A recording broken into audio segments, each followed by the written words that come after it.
అంశాన్ని మనం ధ్యానం చేసుకుందాం.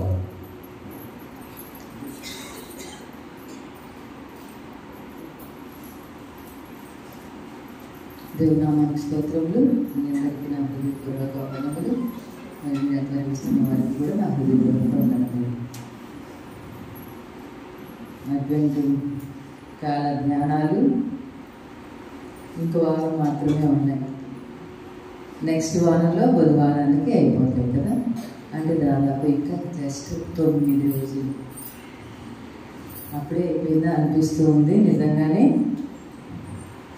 అయితే మనం ఎదురు చూసినంత లేదు, త్వరగా అయిపోయే దినాలు. దేవుడు మనందరినీ చక్కగా సజీవ లెక్కలో ఉంచి ఉదయ ఆరాధనలో చక్కగా సంతోషంగా మరి ఆనందంగా మంచి పరిశుభ్రంగా దేవుడు మనల్ని దేవాలయాన్ని తీసుకొచ్చినందుకు దేవునికి ఎంతో స్తుతులు చెల్లించాలి. ఈరోజు ఒక గొప్ప వ్యక్తి గురించి మనం ధ్యానించబోతూ ఉన్నాం. ఎవరు ఆ వ్యక్తి? సుమయోను. సుమయోనికి ఏముంది? సమాధానం ఉంది. సుమయోనికి సమాధానం దొరికింది. ఆయన ప్రశ్నలు ఏంటో, ఆయన అనుమానాలు ఏంటో అవి మనం ఒకసారి ఈరోజు ధ్యానిద్దాం. ఈ ఉదయకాల సమయంలో చూద్దాం. చూడండి, సుమయోను అనే ఒక మనిషి ఉన్నాడు. ఆయన దేవాలయంలోనికి ఎలా వచ్చారు? చూడండి, లూకాసు వార్త 2వ అధ్యాయము 26వ వచనం. అతడు ప్రభు యొక్క క్రీస్తును చూడక మునుపు మరణము పొందడని అతనికి పరిశుద్ధాత్మ చేత బయలుపరచబడి ఉండెను. ఆత్మవశుడై అతడు దేవాలయంలోనికి వచ్చెను. ఆత్మవశుడై. సుమయోనుకి పరిశుద్ధాత్మ కమ్ముకుంది. పరిశుద్ధాత్మ చేత ఆయన బంధించబడి ఉన్నాడు. పరిశుద్ధాత్మతో నిండుకొని యెరూషలేము దేవాలయంలోకి వచ్చారు. ఆ యెరూషలేములోకి వచ్చినటువంటి సుమయోని యొక్క లక్షణాలు చూద్దాం. ఎలాంటి వాడు, ఎలాగా పరిశుద్ధాత్మ చేత నింపబడ్డాడు? ఆయన యెరూషలేములో ఒక మనుషుడు, సుమయోను అని ఒక మనుషుడు ఉండెను. ఫస్ట్ పాయింట్, అతడు నీతిమంతుడు. రెండవది భక్తిపరుడు.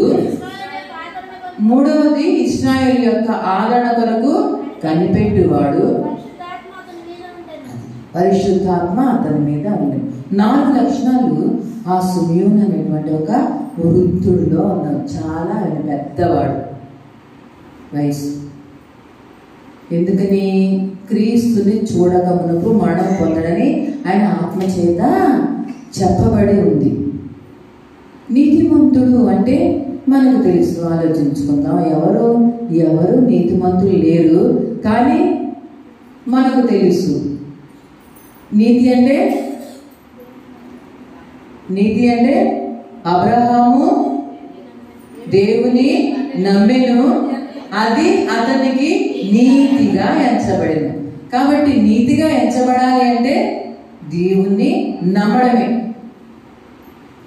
ఇక్కడ సుమయోను ద్వారా మనం నేర్చుకోవాల్సిన అంశము, దేవుని నమ్మితే అది నీతిమంతులుగా తీర్చబడతాం. కాబట్టి ఆయన నీతిమంతుడు. రెండవది భక్తిపరుడు, దేవుని యందు భయము భక్తి కలిగిన వాడు. మూడవది ఆయన ఆశ కలిగిన వాడు. ఏం ఆశ అది? నేను క్రీస్తుని చూస్తాను అనే గొప్ప ఆశ లేదా నిరీక్షణ. ఎదురు చూస్తూ ఉన్నాడు. ఈ ఇశ్రాయేలు యొక్క రక్షణ నేను కన్నులారా చూస్తాను, అంతవరకు నేను అసలు చావను అనే గొప్ప నిరీక్షణ కలిగినటువంటి వ్యక్తి. ఈ క్రిస్మస్ కాలంలో ఆయన పరిశుద్ధాత్మ చేత నింపబడిన వ్యక్తి. మనం ఈ క్రిస్మస్ ధ్యానాల్లో పరిశుద్ధాత్మ చేత నింపబడిన కొంతమంది వ్యక్తుల గురించి చూద్దాం. మొట్టమొదటిగా లూకాసు వార్త 1వ అధ్యాయంలో 41వ వచనం. ఎలిజబెత్ మరియ యొక్క వందన వచనం వినగానే ఆమె గర్భంలో శిశువు గంతులు వేసెను.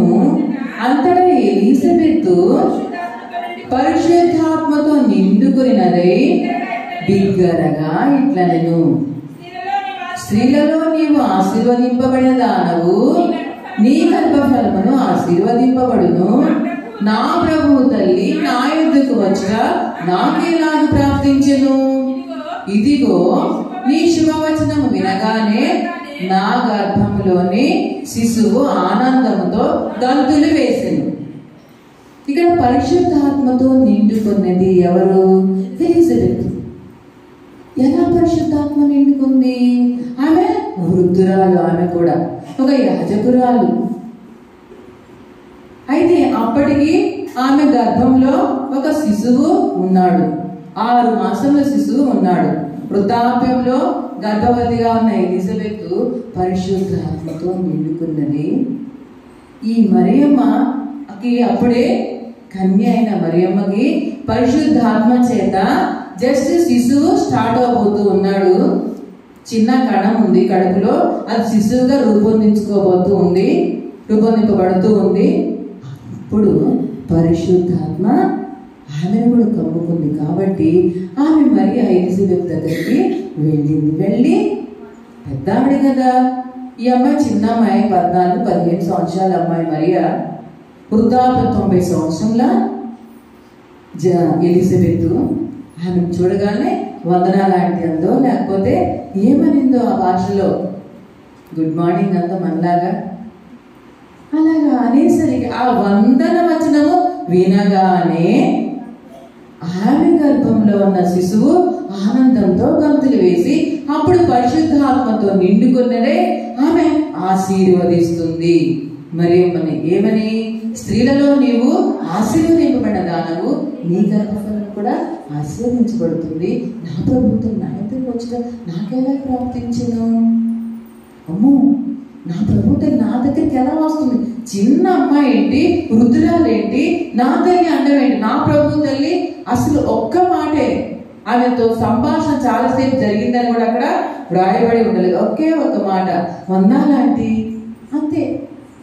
నా ప్రభుత్వం నా దగ్గరకు వచ్చి నాకెలా ప్రభుత్వం. ఇది పరిశుద్ధాత్మతో నిండుకున్న వ్యక్తులు మాట్లాడుకునేటప్పుడు గర్భంలో ఉన్న శిశువులు కూడా ఆనందంతో గంతులు వేస్తాయి. అంటే అంత సంతోషం పరిశుద్ధాత్మ నిండుకుంటే, అలాగ మాట్లాడుకుంటే దేవుడు ఆనందాన్ని ఇస్తాడు ఇరువురికి. ఎవరైతే ఇద్దరు మాట్లాడుకుంటారో ఆత్మతో, అప్పుడు దేవుడు వారికి ఆనందాన్ని ఇస్తాడు. మొట్టమొదట ఎలిజబెత్ ఆత్మపూర్ణాలే పలికింది. ఆ తర్వాత చూద్దాం, ఆ తర్వాత జకర్యా కూడా పరిశుద్ధాత్మ నిండుకున్నాడు. ఆత్మ చేత ఏమన్నాడు చూద్దాం. లూకాసు వార్త 1వ అధ్యాయం 67వ వచనం. మరియు అతని తండ్రి జకర్యా పరిశుద్ధాత్మ పూర్ణుడై ఇట్లు ప్రవచించెను, ప్రభువైన ఇశ్రాయేలు దేవుడు స్తుతింపబడును గాక. ఆయన తన ప్రజలకు దర్శనమిచ్చి వారికి విమోచన కలుగజేసెను. తన సేవకుడైన దావీదు వంశమునందు మన కొరకు రక్షణ శృంగమును, అనగా మన శత్రువుల నుండి మనల్ని ద్వేషించు వారందరి నుండి చేతులను తప్పించి రక్షణ కలుగజేశారు. చాలా ఇది జకర్యా కూడా పరిశుద్ధాత్మ పూర్ణుడై చెప్తూ ఉన్నారు. ఎప్పుడు ఈ సందర్భం? యోహాను పుట్టిన తర్వాత. అప్పుడు ఎలిజబెత్ ఏమో 6 మాసముల గర్భవతిగా ఉన్నప్పుడు, ఆ తర్వాత 3 నెలలకి యోహాను పుట్టిన తరువాత పేరు పెట్టే సమయంలో, అప్పుడు దాకా మామూలుగానే ఉన్న జకర్యా బంధువులందరూ వచ్చి, ఇదిగో ఈ బిడ్డకి ఏం పేరు పెట్టాలి, నీ తండ్రి పేరు లేదా నీ పేరు కలిసి వచ్చేటట్టుగా జకర్యా అని పెడదామా అని అంటుంటే ఆయన ఏం చెప్పలేకపోతున్నాడు. మాట లేదు కదా, మౌని అయిపోయాడు కదా. అప్పటి నుంచి ఏం మాట్లాడక వద్దు వద్దు వద్దు అని సంజ్ఞలే చేస్తున్నాడు. చేసిన తర్వాత వాళ్ళు ఏ పేరు అని ఆలోచించుకొని యోహాను అని పేరు రాసిన వెంటనే ఈయన నోరు సడలి వెంటనే యోహాను ఈ పేరే పెట్టండి, ఎందుకంటే దేవదూత చేత నేను చెప్పింది నాకు దేవదూత, ఈ పేరే పెట్టాలి అని. యోహాను అని పేరు పెట్టగానే ఆయన నోరు వెంటనే సడలి అప్పుడు ఆత్మతో నిండుకొని మొట్టమొదటి మాట, ప్రభువైన ఇశ్రాయేలు దేవుడు స్తుతింపబడును గాక, ఆయన రక్షణ శృంగాన్ని అనగా అక్కడ ఉన్నటువంటి ముఖ్యమైన పాయింట్స్ చూద్దాం. అనగా మొట్టమొదటి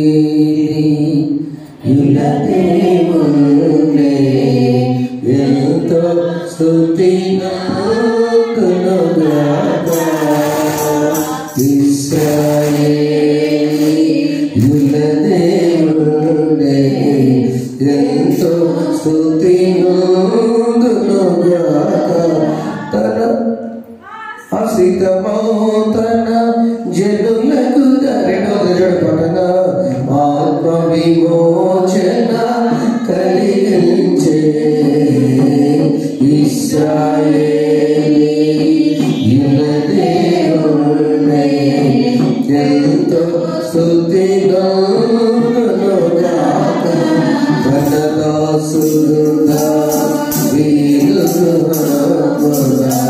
ఘనరక్షణ గమనించే మన శత్రువులకు దేశుల నుండి మనల్ని బాధిగా క్షణించే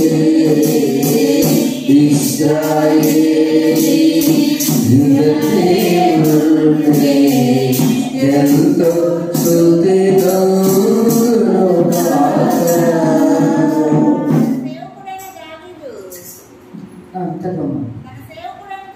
తన సేవకుడైన దావీదు వంశమునందు అనాలి.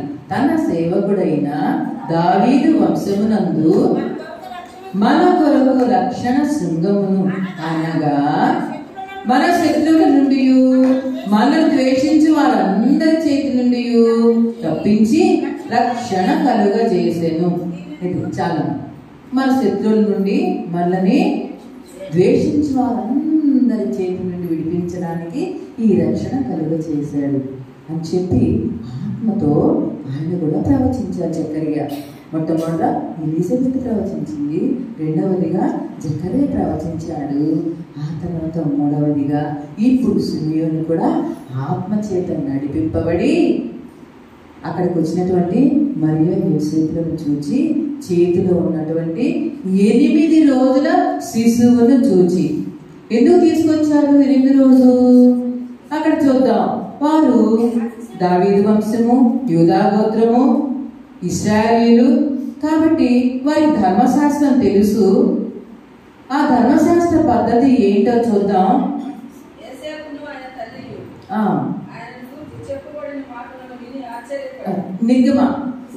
నిర్గమాకాండం 13వ అధ్యాయము 11-12 వచనాలు జాగ్రత్తగా ఆలకిద్దాం. నిర్గమాకాండము 13వ అధ్యాయము 11-12 వచనాల్లో వ్రాయబడినటువంటి విధి విందాం. యెహోవా నీతోనూ నీ పితరులతోనూ ప్రమాణం చేసినట్లు ఆయన కనాను దేశంలో నిన్ను చేర్చి దానిని నీకిచ్చిన తరువాత ప్రతి తొలిచూలు పిల్లను నీకు కలుగు పశువుల సంతతిలో ప్రతి తొలి పిల్లను యెహోవాకు ప్రతిష్ఠింపవలెను, వానిలో మగ సంతానము యెహోవాను. కాబట్టి మొట్టమొదటిగా పుట్టిన పశువుల్లో గాని మనుషుల్లో గాని ఆ మొదటి సంతానాన్ని నీవు ప్రతిష్ఠించాలి. అందులోనూ మగపిల్లని తప్పనిసరిగా దేవునికి ప్రతిష్ఠ చేయాల్సిందే. ప్రతిష్ఠ చేయాలి అంటే ఎవరి వారి ధనాన్ని బట్టో లేకపోతే వాళ్ళ ఆశని బట్టో వారికి కలిగిన స్తోమతను బట్టి దేవాలయంలో అర్పణ అర్పించాలి. కాబట్టి ఈ ధర్మశాస్త్రం నెరవేర్చేవారు కాబట్టి మరియా యోసేపులు 8వ రోజు బిడ్డను పసి కందును చేతుల్లో తీసుకొని వచ్చి దేవాలయంలోనికి అర్పించడానికి వచ్చారు. కరెక్ట్గా ఆ సమయంలోనే ఆ సమయంలోనే సుమయోను ఒక మనుష్యుడు, ఆయన దాదాపు 90 సంవత్సరాలని మరి పండితుల అభిప్రాయం. అంత గొప్ప వ్యక్తి, 90 సంవత్సరాల వ్యక్తి, దీర్ఘాయువు కలిగిన వ్యక్తి సుమయోను. దీర్ఘాయువు ఎలా వస్తుంది? నీవు నీ దేశంలో దీర్ఘాయుష్మంతులు ఉన్నట్లు నీ తల్లిని నీ తండ్రిని సన్మానించు. అది మొదటిది. రెండవది, యెహోవా యందు భయభక్తులు కలిగి ఉండుటయే దీర్ఘాయువునకు కారణం. కాబట్టి ఈ సుమయోను దేవుని యందు భయభక్తులు కలిగి ఉన్నాడు. రెండవది, తన తల్లిదండ్రులను ఆయన సన్మానించి ఉండొచ్చు, అందుకే దీర్ఘాయువు కలిగి ఉన్నాడు. కాబట్టి ప్రియమైన బిడ్డలారా, నీకు దీర్ఘాయువు కలగాలి అంటే నీవు నీ తల్లిని నీ తండ్రిని తప్పకుండా గౌరవించాల్సిందే. ఇంకొకటి, నీవు దేవుని యందు భయభక్తులు కలిగి ఉండవలసినదే. అప్పుడు నీకు దేవుడు దీర్ఘాయువునిస్తాడు. సుమయోను ద్వారా మనం నేర్చుకోవాల్సింది, నువ్వు దీర్ఘాయుష్మంతుడు అవ్వాలి అంటే నువ్వు దేవుని యందు భయభక్తులు కలిగి ఉండాలి. రెండవది, నీవు నీ తల్లిదండ్రుల్ని సన్మానించాలి. అలాంటి వ్యక్తి అంత వృద్ధుడు వచ్చి జస్ట్ 8 రోజుల శిశువును తన చేతుల్లో తీసుకుని వెంటనే ఆత్మవశుడై ఏం చెప్తున్నారో చూద్దాం. చూడండి, నాథా, ఇప్పుడు నీ మాట చొప్పున సమాధానముతో నీ దాసుని పోనిచ్చుచున్నావు. సమాధానం దొరికింది. ఆయన అప్పటి నుంచో ఆశతో ఎదురు చూస్తున్నాడు. ఎవరు ఎవరు ఎవరు ఇశ్రాయేల్ పరిపాలించే అధిపతి ఎవరు? ఇశ్రాయేల్ని రక్షించేవారు ఎవరు? చీకటిలోను మడఛాయల ప్రదేశంలో నుంచి విడుదల చేసేవారు ఎవరు? గుడ్డి వారికి చూపునిచ్చేది ఎవరు? బంధింపబడిన వారికి విడుదలనిచ్చేది ఎవరో ఒక వ్యక్తి వస్తారు. నేను అతన్ని చూస్తాను. అప్పటి వరకు నాకు మనశ్శాంతి లేదు. అప్పటి వరకు నేను చనిపోను అనే గొప్ప ఆశతో నిరీక్షిస్తూ ఉన్నటువంటి ఆ గొప్ప వృద్ధుడు చిన్న పసిగందును చూచి, నాథా, సమాధానంతో నీ దాసుని పోనిచ్చుదా. ఓకే, నాకు ప్రశాంతంగా ఉంది నిన్ను చూడగానే. నీవే ఆ ఇశ్రాయేలుకి రక్షణ.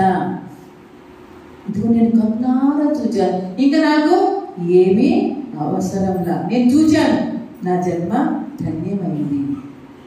నువ్వు చెప్పావు కదా, ఆ రక్షణ చూసేంత వరకు నువ్వు చనిపోవని చెప్పావు కదా. నిజమే, నేను చనిపోక ముందు ఆ రక్షణ నేను కళ్ళారా చూచాను. అంత పసిపిల్లను చూడగానే ఈయనే తన ప్రజలను వారి పాపముల నుండి రక్షించేవాడు అని ఎలా తెలిసింది? అంత పసిబిడ్డలు చూడగానే? వృద్ధులకు దేవుడు అంత గొప్ప జ్ఞానాన్ని ఇస్తాడు. ఎందుకంటే వారు దేవుని యందు భయభక్తులు కలిగి ఉన్నారు. కాబట్టి వారికి అంత దీర్ఘాయువైంది, అంత వృద్ధాప్యం వచ్చింది. ఇంకొకటి, తన తల్లిదండ్రుల్ని సన్మానించి ఉండొచ్చు. తల్లిదండ్రుల సన్మానం అంటే వారి మాట విన్నాడు కాబట్టి అంత దీర్ఘాయువు వచ్చింది సుమయోనుకి. ఆ తర్వాత దేవుడిని నమ్మాడు కాబట్టి ఆయన నీతిపరుడుగా ఉన్నాడు. ఇంత గొప్ప వ్యక్తికి తెలిసిపోతుంది ఆ బిడ్డ ఏమవుతాడా అని.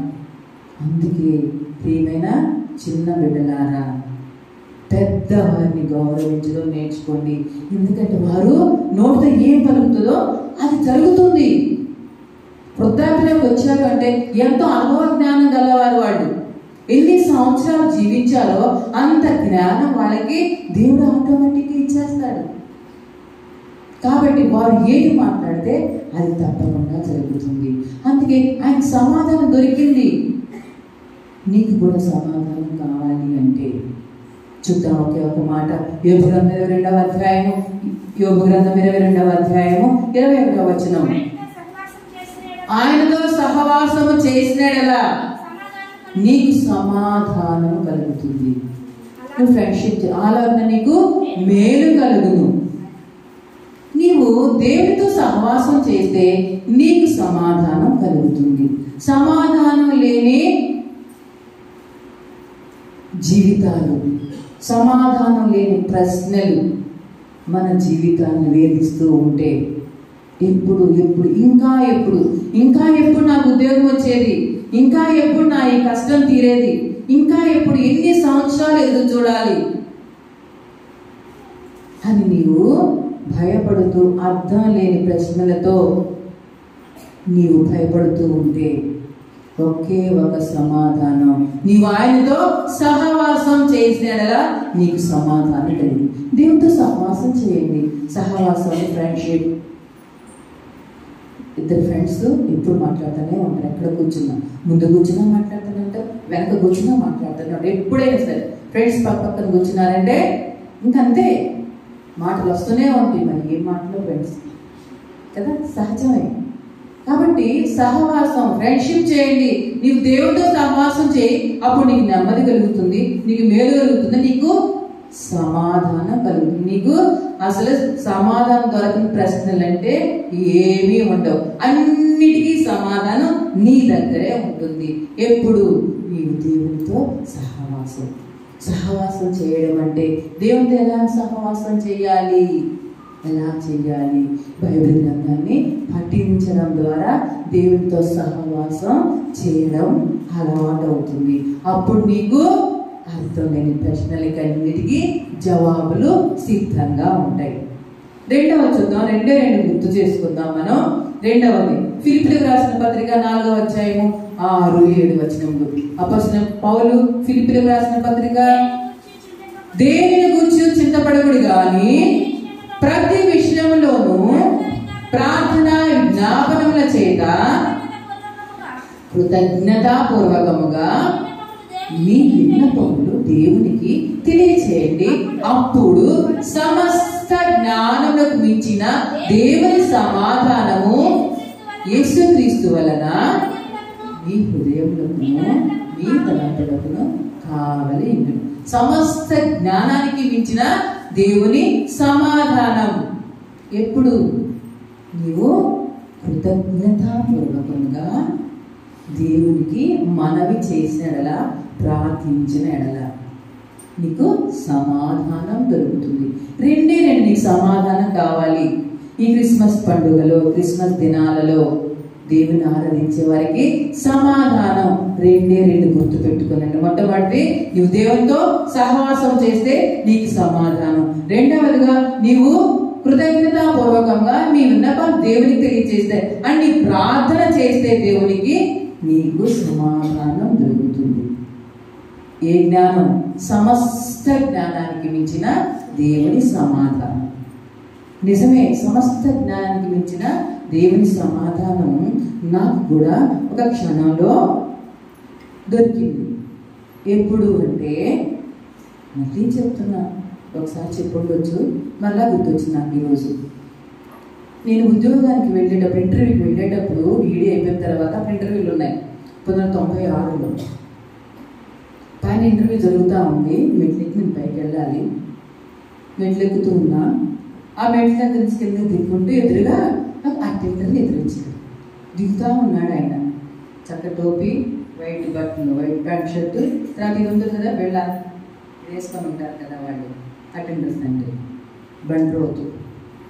ఆయన ఎదురొచ్చారు. ఎదురు రాగానే నేను చక్కగా గుడ్ మార్నింగ్ అని నమస్తే చెప్పాను ఆయనకి. అలా చెప్పగానే ఆయన వెంటనే అన్నాడమ్మా నీకు ఈరోజు ఉద్యోగం వస్తుందమ్మా అన్నారు. నేను ఈ మైరాణి కట్టుకున్న చీర రాగానే గుర్తొచ్చింది. ఇదే చీర, ఆ లైట్ కలర్ గ్రీను, ఇదేమో ప్యారెట్ కలర్ గ్రీన్ బ్లౌజు, ఇదే శారీ మైరాణి నువ్వు కట్టుకున్న చీర. అది కాదని శారీ కట్టుకొని నేను నా ఫైల్ ఇలా పట్టుకొని పైకి వెళ్తూ ఉన్నా. ఆయన కిందకు వస్తూ ఉన్నాడు. నేను చక్కగా విష్ చేశాను. ఆయన ఒకే ఒకటి, అమ్మ నీకు ఈరోజు ఉద్యోగం వస్తుంది, థ్యాంక్స్ అండి అని చెప్పి వెళ్ళిపోయాను. అసలే ఇంటర్వ్యూ ఉద్యోగం అంటే ఏవేవో ఎంత చదువుకోవాలి, ఏ ప్రశ్నలు అడుగుతారో మొత్తం చదువుకొని వెళ్ళాలి. ఏం చదువుకుని ఏం అడుగుతారో వెళ్ళి కూర్చున్నా, వరుసగా అడుగుతూ ఉన్నారు. నా టైం వచ్చింది. వెళ్ళగానే ఆయన చెప్పి ఒకటే ప్రశ్న అడిగారు. అవి కూడా మీరు గుర్తుపెట్టుకోండి. ఏం ప్రశ్న అడిగారంటే, నా మార్కులు చూసి, లెక్కల్లో మార్కులు చూసి, అమ్మ నీకు ఇన్ని మార్కులు ఎలా వచ్చినాయి మొదటి ప్రశ్న. దానికి నేనేం చెప్పాలి, వచ్చిందంటే కాపీ కొట్టి రాశాను. లేకపోతే ఏ ఉద్దేశం వాళ్ళది, నాకేం గుర్తులేదు. ఎలా వచ్చినాయంటే నేను అన్నాను, నాకు లెక్కలు అంటే ఇష్టం అండి, మా లెక్కల మాస్టర్ బాగా చెప్పారు మాకు అని చెప్పారు. ఆయన అడిగారు, మీ లెక్కల మాస్టర్ ఎవరు? రెండో ప్రశ్న అది. లెక్కల మాస్టర్ మా మాస్టర్ సుబ్బారావు గారండి అని చెప్పాను. ఇప్పుడు కూడా చేస్తున్నారండి మా స్కూల్లో అని చెప్పాను. అది రెండో ప్రశ్న. మొదటిది నీకు నీ మార్కులు ఎలా వచ్చినాయి, రెండోది మీ మాస్టర్ ఎవరు. అయిపోయింది. మూడో ప్రశ్న, సమయోజనీయ బంధం అంటే ఏమిటి? అది చదువుకునేది చిన్న క్వశ్చన్. రెండు అయాన్లు పరస్పరం సమిష్టిగా పంచుకోవడం వల్ల ఏర్పడే బంధాన్ని సమయోజనీయ బంధం అంటారు. ఇదే అయిపోయింది. ఎంత జ్ఞానం ఉంది, ఎన్నో చదువుకొని అంతే ఉద్యోగం కోసం అంటే ఏంటో కాంపిటేటివ్ ఎగ్జామ్ కదా, ఏం రాసుకున్నాము, ఏం చదువుకొని ఏది అడుగుతారో భయం. ఇది మూడో ప్రశ్న. ఆయనకి వెళ్ళిపోయింది. ఇంతే. ఇంకా ఈ 3 ప్రశ్నలతో దేవుడు నాకు పెద్ద ఉద్యోగం ఇచ్చాడు. చెప్పలేబట్టి దేవుడిని నమ్మకం. ఇక్కడ అంటే నువ్వు పెద్దల్ని గౌరవించు. ఎందుకు? వారి నోటి నుండి వారు ఏ సమయంలో ఏది పలుకుతారో అది దేవుడు ఆశీర్వదిస్తాడు, జరిగేటట్టు చూస్తాడు. ఇంకొకటి, నాకు జ్ఞానం ఎక్కడి నుంచి వచ్చింది, ఎక్కడి నుంచి రాలే జ్ఞానం? బైబిల్ గ్రంథం చదవడం మాత్రమే తెలుసు నాకు. జేవిజా కాలేజీలో బాగా నేను ప్రతి ఆదివారం బైబిల్ చదువుకోవడం, అప్పటి నుంచి బైబిల్ చదువుకోవడం తెలుసుకున్నా. నేను చదువుకోవడం నేర్చుకున్నా. కేవలం దేవుని యొక్క జ్ఞానము, దేవునితో సహవాసం చేయడం వల్ల మాత్రమే నాకు గొప్ప సమాధానం దొరికింది. కాబట్టి ప్రియమైన దేవుని బిడ్డలారా, మొట్టమొదటిగా సిమియోను ద్వారా మనం నేర్చుకోవాల్సిన అంశం మొట్టమొదటిది, నీ తల్లిదండ్రులను గౌరవించు, దేవుని భయభక్తులు కలిగి ఉండు, అప్పుడు నీకు దీర్ఘాయు వస్తుంది. ఆ తర్వాత వృద్ధుల్ని గౌరవించు, దేవుడు వారిని పరిశుద్ధాత్మతో నింపుతాడు. ఎందుకంటే ఎలిజబెత్ పరిశుద్ధాత్మతో నింపబడింది, జకర్యా పరిశుద్ధాత్మతో నింపబడ్డాడు, సిమియోను పరిశుద్ధాత్మతో నింపబడి చిన్న శిశువైనా నీవు గొప్పవాడు అవుతావు అని గొప్ప దీవెనలు ఇస్తాడు. కాబట్టి ప్రియమైన దేవుని బిడ్డారా, మీరు దేవునితో సహవాసం చేయండి, దేవుని ప్రార్థించుకోనండి. అప్పుడు దేవుడు సమస్త జ్ఞానానికి మించిన దేవుని సమాధానం మీకు ఇచ్చేసి మిమ్మల్ని ఏరుగా ఉన్నత స్థాయిలోనికి హెచ్చిస్తాడు. అలాంటి గొప్ప కృప మన సంపూర్ణ ప్రతి చిన్నానికి, ప్రతి బిడ్డకు దేవుడు దయచేయాలని, మనందరిని హెచ్చించాలని, మన పెద్దలందరినీ పరిశుద్ధాత్మతో నింపాలని నేను కోరుకుంటూ ఈ యొక్క వాక్య భాగాన్ని ముగించుకుందాం. దేవుడు మనందరినీ దీవించిన గాక, తన ఆత్మతో మనందరినీ నింపును గాక. అవకాశం ఇచ్చిన వారికి, సంఘానికి మరి విడుదల ఇస్తున్న వారికి మరొకసారి నా ధన్యవాదాలు. The divine desire and the divine hope, దైవికమైన కోరిక సిమియోనుకున్నది. ఈ లోకపరమైన కోరికలు కాకుండా దైవికమైన కోరిక, రక్షకుడు చూడాలని కోరిక దేవుడు నెరవేర్చిన రోజులో చెప్పడం. ఒకసారి రక్షకుడిని బాలుడిలో చూసిన కోరిక, దాని కారణం నీతిపరుడు, భక్తిపరుడు, కనిపెట్టుకునేవాడు. అలాంటి వృద్ధాప్యంలో దేవుని ఆయన గౌరవించాడు, తల్లిదండ్రులు గౌరవించబడి దీర్ఘాయు దొరికింది, సమాధానం దొరికింది, సహవాసం చేద్దాం. Here's are the fellowship Jesus. యేసయ్యతో ఆ ఫెలోషిప్ లేదా అమ్మాయి ఫ్రెండ్షిప్, అది ప్రతిరోజు పండుగప్పుడే కాదు, శ్రమ దినాలే కాదు, ఎవరిని పెట్టి 40 రోజుల ఉపవాసాలప్పుడే కాదు, every day, every moment, every second, of course every microsecond, ప్రతి క్షణము కూడా నా ప్రభు ద్వారా నేను ఇలా ఉన్నాను, నా ప్రభు రక్షణ నేను కన్నాడు చూస్తాను. ఎలిజబెత్తుని దర్శించిన దేవుడు, జకర్యాను దర్శించిన దేవుడు మనం దర్శించి ఆయనతో సహవాసం చేస్తే మనం దర్శించును గాక. ఆమె అమ్మగారు సంధించిన వారు కూడా వందనాలు తీస్తాను. ప్రార్థన చేసుకుందాం.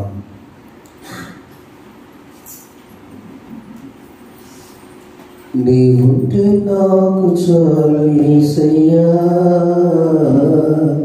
నీ వెంటే నేను ఉంటాను యేసయ్యా, నీ మాట చాలయ్యా, నీ చూపు చాలయ్యా, నీ తోడు చాలయ్యా,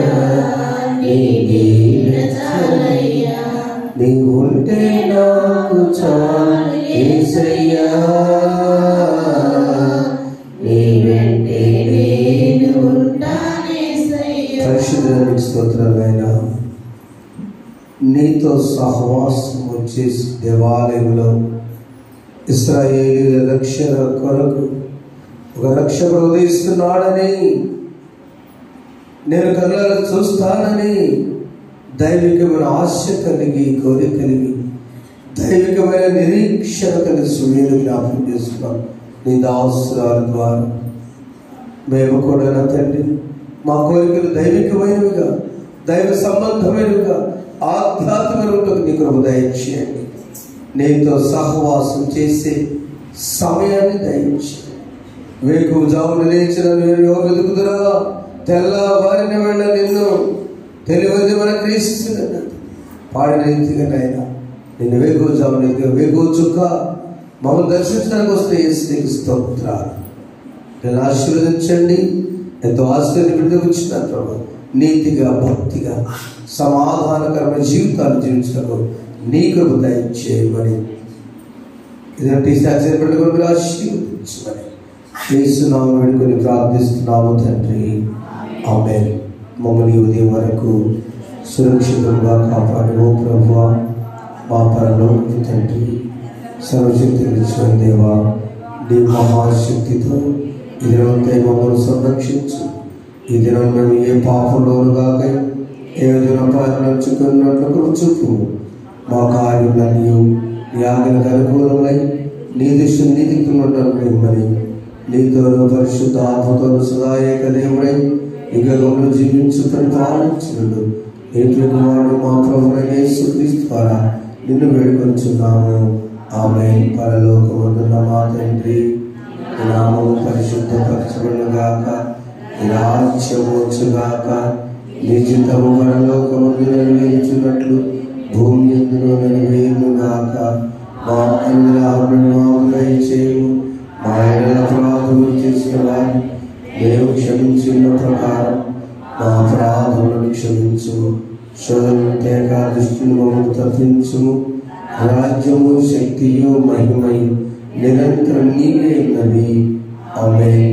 మన తండ్రి దేవుని ప్రేమ, ప్రభువు యేసుక్రీస్తు వారి కృప, పరిశుద్ధాత్మక నిన్ను సహవాసం ప్రజలకు సదాకాలం మీకు మీ కుటుంబాలకు తోడి సమాధానముతో ఆనందముతో వర్ధల చేయుగాక. ఆమేన్. నీ సమాధానము దాసునికి పొడు నాథా దేవా ఇచ్చి నీ మాట చొప్పున పోనీ చొచ్చు నాము నాథా దేవా.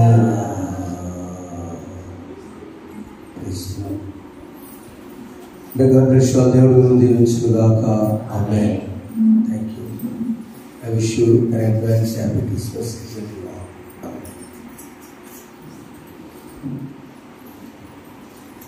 ఈ రోజున